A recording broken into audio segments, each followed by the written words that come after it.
Tell us a little bit about what's going on in transportation, because I know that's a significant issue for your constituents. It sure is. Unfortunately, not much is going on. I warned last year, as you might remember, I was one of the few members of our caucus to oppose House Bill 3202, which was the massive transportation bill that put the abuser fees, the hated abuser fees into place. It also So you had the crystal ball. Well, I knew that it was a bad idea. Right. I tried to convince enough people that it was, but they didn't believe me. But now it kind of bit us back. But it had the abuser fees, and it also had this taxing authority for the Northern Virginia Transportation Group, Northern Virginia Transportation Authority, that gave this body, which is all unelected, nobody's elected to be on the Northern Virginia Transportation Authority.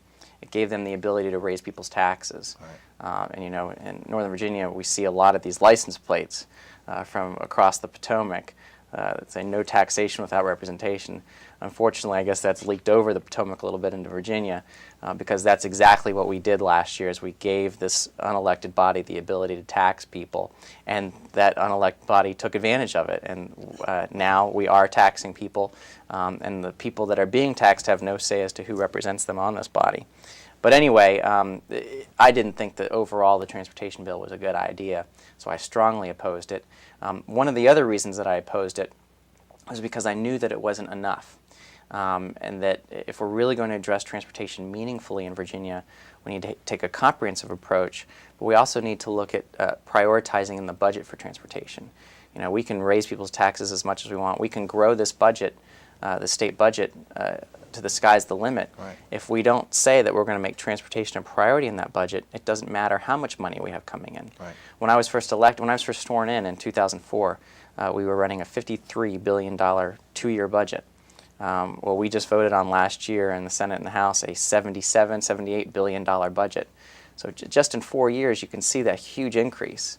And I would be willing, the taxpayers that I represent, the citizens that I represent, didn't have a pay increase is great as what we're asking them to pay into the state government so that it can increase its spending. Right. So anyway, the transportation bill didn't do enough for transportation. It didn't adequately prioritize transportation in existing funds. It just kind of created some new taxes so you could put a Band-Aid on it.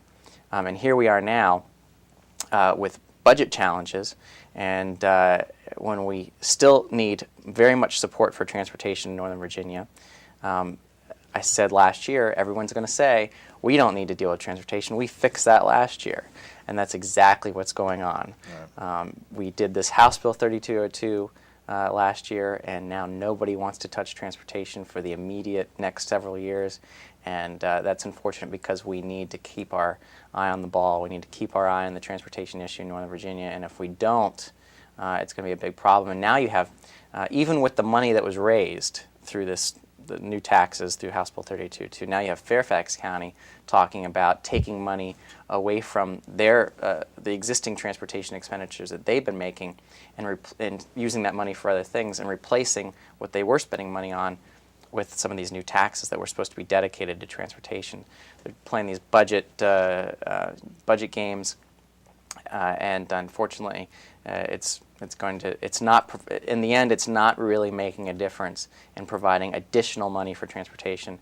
And you know, we've got to stop playing games with the voters. We've got to stop playing games with the taxpayers. Transportation should and needs to be a priority. And if we don't make it such in existing money and the existing budget, it's never going to be fixed. It's never going to be adequately addressed. Right.